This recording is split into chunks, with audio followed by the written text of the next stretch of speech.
Salmo 34.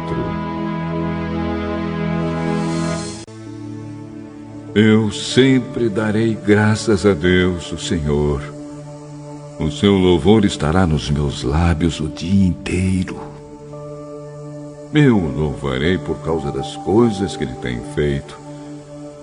Os que são perseguidos ouvirão isso e se alegrarão. Anunciem comigo a sua grandeza. Louvemos juntos o Senhor. Eu pedi a ajuda do Senhor e Ele me respondeu. Ele me livrou de todos os meus medos. Os que são perseguidos olham para Ele e se alegram. Eles nunca ficarão desapontados. Eu, um pobre sofredor, gritei. O Senhor me ouviu e me livrou das minhas aflições.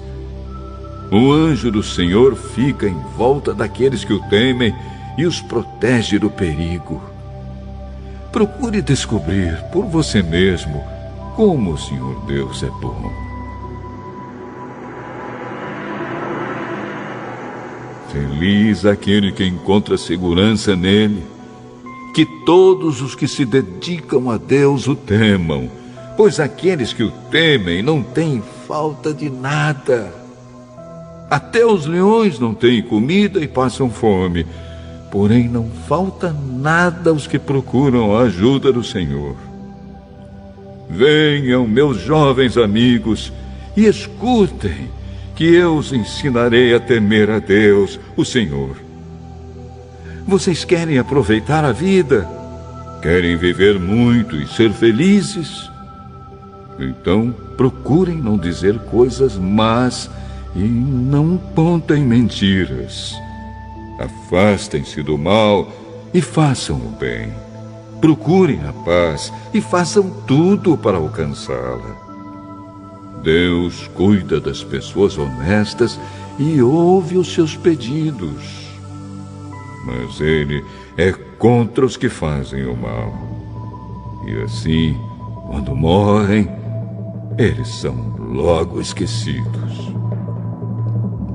Quando as pessoas honestas chamam o Senhor, Ele as ouve e as livra de todas as suas aflições. Ele fica perto dos que estão desanimados e salva os que perderam a esperança. Os bons passam por muitas aflições, mas o Senhor nos livra de todas elas. Ele os protege completamente. Nenhum dos seus ossos é quebrado. Os maus serão mortos por causa das suas maldades. Aqueles que odeiam os bons serão castigados. O Senhor Deus salva a vida dos seus servos. Aqueles que procuram a sua proteção não serão condenados. Salmo 35, de Davi.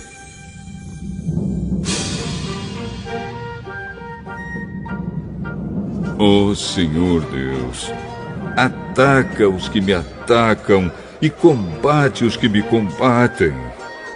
Pega o teu escudo e a tua armadura e vem me ajudar.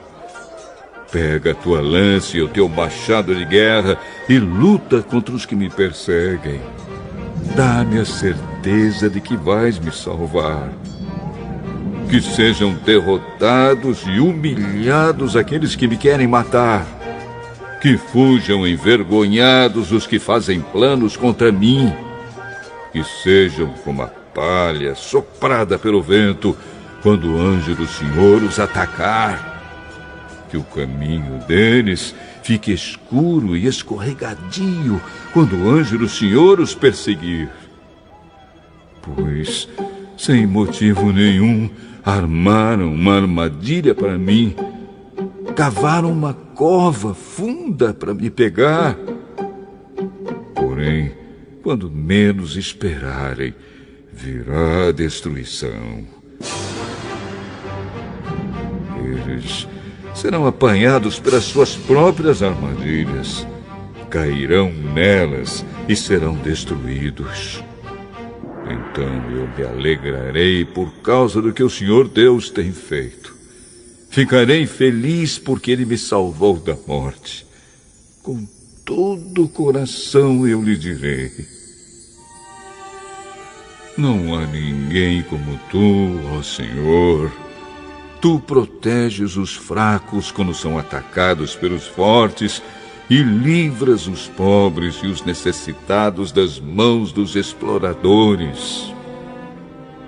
Homens maus testemunham contra mim e me acusam de crimes que não cometi. O bem que faço, eles me pagam com mal, e por isso eu estou desesperado. Mas quando eles estavam doentes, eu vesti roupas de luto e até deixei de comer. Curvei a cabeça e orei por eles. Orei como se fosse um amigo ou um irmão. Eu andava curvado, de luto, como quem chora por sua própria mãe. Porém, quando eu estava aflito, eles se alegravam e ficavam em volta de mim, zombando.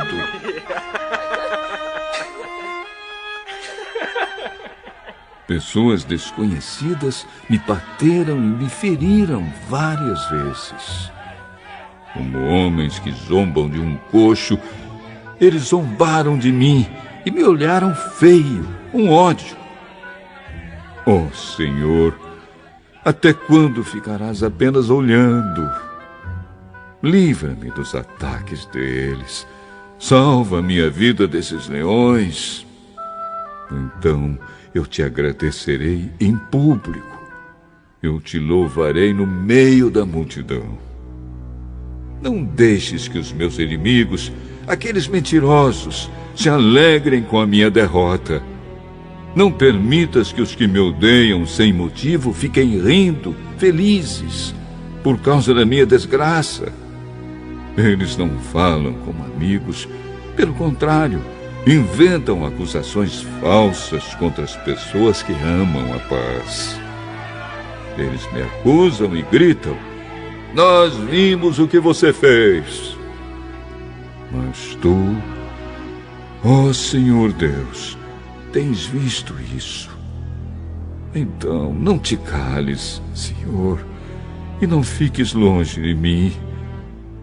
Acorda, Senhor, para me fazer justiça.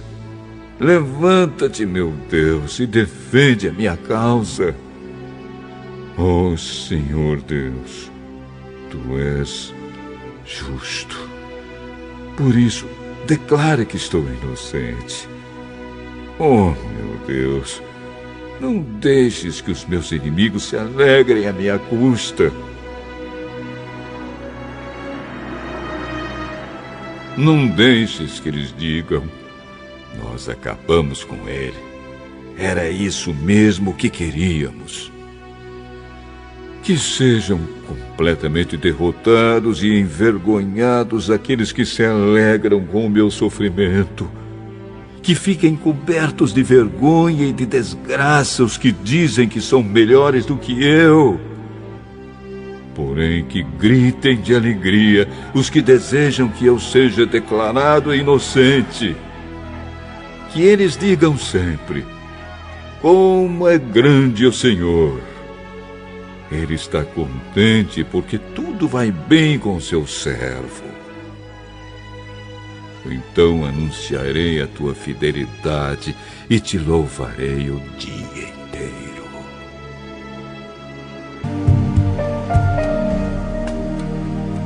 Provérbios,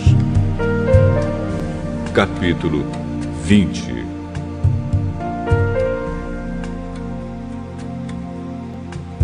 Quem bebe demais fica barulhento e caçor dos outros. O escravo da bebida nunca será sábio. A raiva do rei é como o rugido de um leão. Quem provoca o rei arrisca a vida. Qualquer tolo pode começar uma briga. Quem fica fora dela é que merece elogios. O lavrador preguiçoso que não ara suas terras no tempo certo não terá nada para colher. Os pensamentos de uma pessoa são como a água em poço fundo, mas quem é inteligente sabe como tirá-los para fora. Todos dizem que são bons e fiéis, mas tente achar alguém que realmente seja. Como são felizes os filhos de um pai honesto e direito. Quando o rei senta para julgar, ele logo vê o que está errado. Será que alguém pode dizer que tenha consciência limpa e que já se livrou dos seus pecados? O Senhor Deus detesta quem usa medidas e pesos desonestos. A criança mostra o que é pelo que faz. Pelos seus atos, a gente pode saber se ela é honesta e boa. O Senhor nos deu olhos para ver e ouvidos para ouvir. Se você gastar o seu tempo dormindo, acabará pobre. Trabalhe e terá comida com fartura. Está muito caro, diz o comprador, mas depois sai e se gaba de ter feito um ótimo negócio. Há muito ouro e muitas pedras preciosas, mas falar com conhecimento, isso sim, é uma joia de valor. Quem aceita ser fiador de um estranho deve dar a sua roupa como garantia de pagamento. A comida que se consegue desonestamente pode ser muito gostosa, mas depois será como areia na boca. Procure bons conselhos e você terá sucesso. Não entre na batalha sem antes fazer planos. O mexeriqueiro espalha os segredos, por isso fique longe de quem fala demais. Se você amaldiçoar os seus pais, a sua vida terminará como uma lâmpada que se apaga na escuridão. A riqueza que é ganha facilmente não faz bem a gente. Não seja vingativo. Confie em Deus, o Senhor, e Ele fará justiça a você. O Senhor detesta quem usa medidas e pesos desonestos. Se é o Senhor quem dirige os nossos passos, como poderemos entender a nossa vida? Pense bem antes de prometer alguma coisa a Deus, pois você poderá se arrepender depois. O rei sábio descobre quem está fazendo mal e o castiga sem piedade. O Senhor deu aos seres humanos inteligência e consciência. Ninguém pode se esconder de si mesmo. Um governo continuará no poder enquanto for humano, justo e honesto. A beleza dos jovens está na sua força, e o enfeite dos velhos são os seus cabelos brancos. Os castigos curam a maldade da gente e melhoram o nosso caráter. Primeira carta de Paulo aos Coríntios, capítulo 12. Meus irmãos, quero que vocês saibam a verdade a respeito dos dons que o Espírito Santo dá. Vocês sabem que, quando ainda eram pagãos, vocês eram desviados de várias maneiras para a adoração dos ídolos, os quais não têm vida.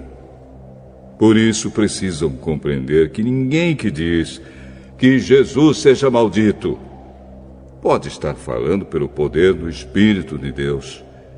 E que ninguém pode dizer Jesus é Senhor, a não ser que seja guiado pelo Espírito Santo. Existem tipos diferentes de dons espirituais, mas é um só e o mesmo Espírito quem dá esses dons. Existem maneiras diferentes de servir, mas o Senhor que servimos é o mesmo. Há diferentes habilidades para realizar o trabalho, mas é o mesmo Deus quem dá a cada um a habilidade para fazê-lo. Para o bem de todos, Deus dá a cada um alguma prova da presença do Espírito Santo. Para uma pessoa, o Espírito dá a mensagem de sabedoria, e para outra, o mesmo Espírito dá a mensagem de conhecimento.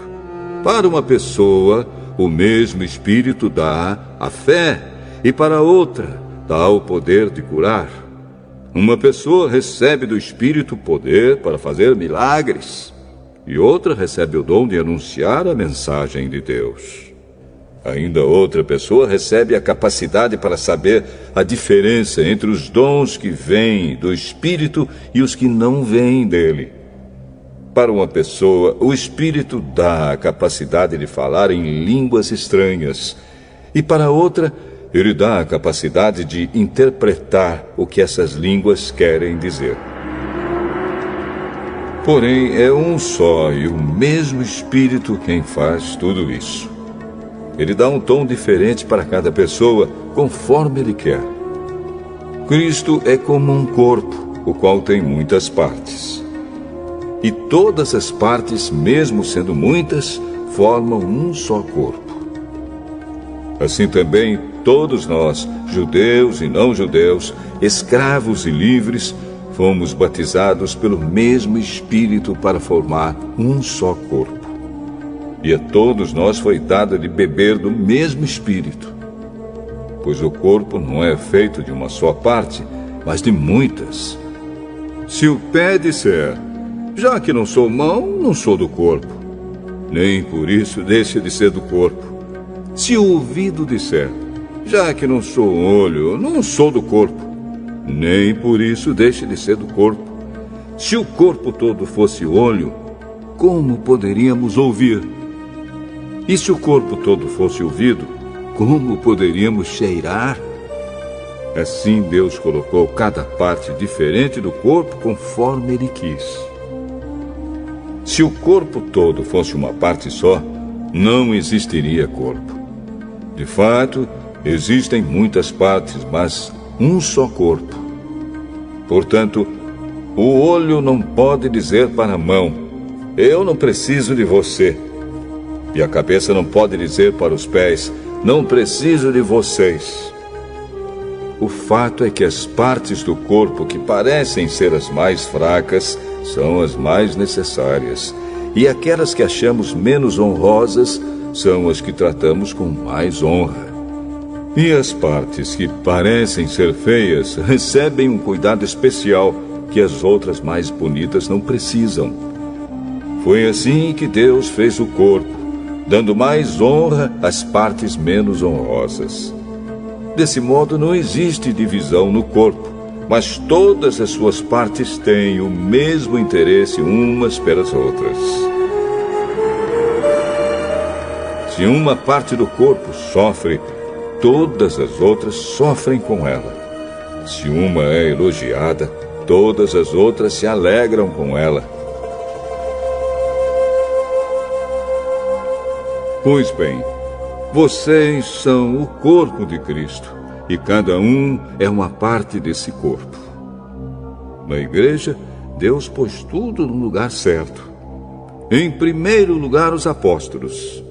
Em segundo, os profetas.